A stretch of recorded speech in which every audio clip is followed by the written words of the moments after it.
ओम गणगणेशाय नमः।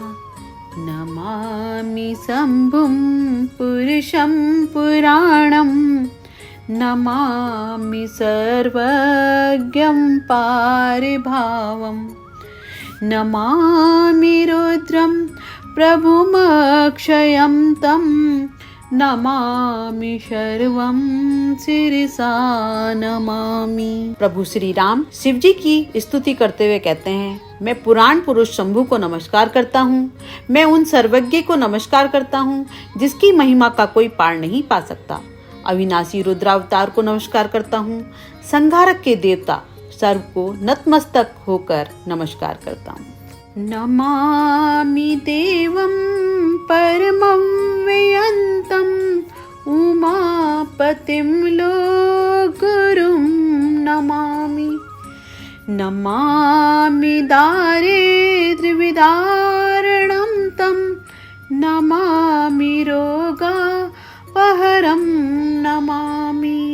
मैं परम देव को नमस्कार करता हूँ, लोक गुरु उमापति को नमस्कार करता हूँ, दारिद्र्य को नाश करने वाले को मैं नमस्कार करता हूँ, सर्व रोगों को हरने वालों को मैं नमस्कार करता हूँ। आप सभी श्रोताओं का माँ की धरोहर चैनल पर स्वागत है। आप सभी को पवित्र श्रावण मास की बहुत बहुत बधाइयाँ। हम सभी भी इस समय अपने शिव शंभु को तन्मय होकर पवित्र तन मन और वचन से शिव आराधना कर सकते हैं। गंगा जल या किसी भी पवित्र नदी के जल, कच्चा दूध, दही, घी, शहद, चावल, फल फूल, बेल पत्र, धूप दीप से भोले बाबा को प्रसन्न कर सकते हैं। कथा पढ़ें व सुने, भजन व कीर्तन करके अपना मनोरथ पूर्ण कर सकते हैं। आज मैं आपको काम दहन की कथा सुनाने जा रही हूँ। आप सभी प्रेम व भक्ति से सुने। आज की कथा का शीर्षक है काम दहन। भगवान शिव के आदेश से सप्तऋषि भगवती पार्वती की परीक्षा लेने गए।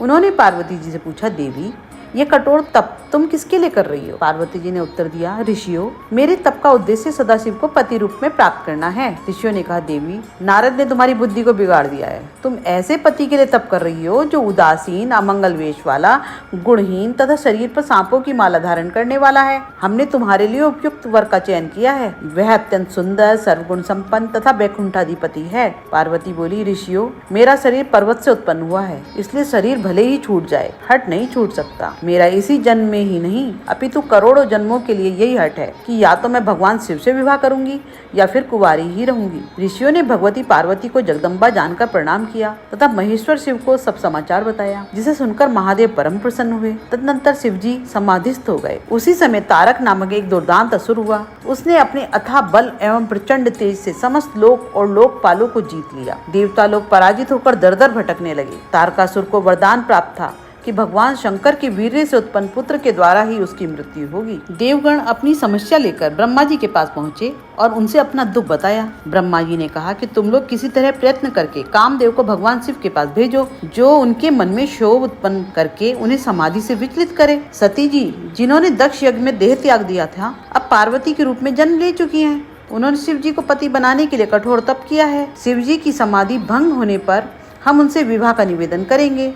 इस प्रकार भले ही देवताओं का हित हो और कोई उपाय नहीं है। ब्रह्मा जी की सलाह मानकर देवताओं ने कामदेव से प्रार्थना की तथा अपनी सारी विपत्ति कही। कामदेव ने कहा, मैं भली भांति जानता हूँ कि शिव विरोध में मेरा कल्याण नहीं है, फिर भी लोक हित के लिए मैं यह कार्य अवश्य करूंगा। ऐसा कहकर कामदेव अपना पुष्प का धनुष बाण लेकर भगवान शिव के समीप गया। उसने अपने प्रभाव से समस्त भूमंडल को वश में कर लिया। जगत में जितने स्त्री पुरुष थे वे सब अपनी अपनी मर्यादा छोड़कर काम के प्रभाव में आ गए। सबके हृदय में काम की इच्छा जागृत हो गई। सारे जगत में खलबली मच गई। योगी और तपस्वी भी काम के वश हो गए तो पामर मनुष्यों की गिनती ही क्या। स्त्रियां सारे संसार का पुरुष में तथा पुरुष स्त्री में होकर देखने लगे।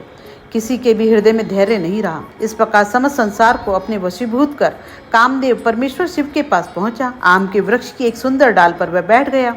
अपने पुष्प धनुष से उसने 5 बाण छोड़े जो शिव जी के हृदय में लगे। शिव जी ने आंखें खोलकर कामदेव को देखा तो उन्हें बड़ा क्रोध हुआ तथा उन्होंने अपना तीसरा नेत्र खोलकर उसके प्रचंड तेज से कामदेव को जलाकर भस्म कर दिया। अपने पति की दुर्दशा देखकर कामदेव की पत्नी रति ने अनेक प्रकार से शिव जी की विनती की। भगवान भोलानाथ ने प्रसन्न होकर कामदेव को अनंग बना दिया तथा कालांतर में भगवान श्री कृष्ण के पुत्र प्रद्युम्न के रूप में उसके जन्म लेने का वरदान भी रति को दे दिया। भगवान शिव का आश्वासन पाकर रति परम प्रसन्न हुई। वे भगवान शिव के चरणों में बारंबार प्रणाम कर उनकी स्तुति करती हुई अपने धाम चली गई। आज की कथा को यहीं विराम देती हूँ। आप सभी पर भोले बाबा की कृपा सदैव बनी रहे। वीडियो अच्छी लगे तो आप भी वीडियो के नीचे जाकर नमः शिवाय लिख सकते हैं। हर हर महादेव।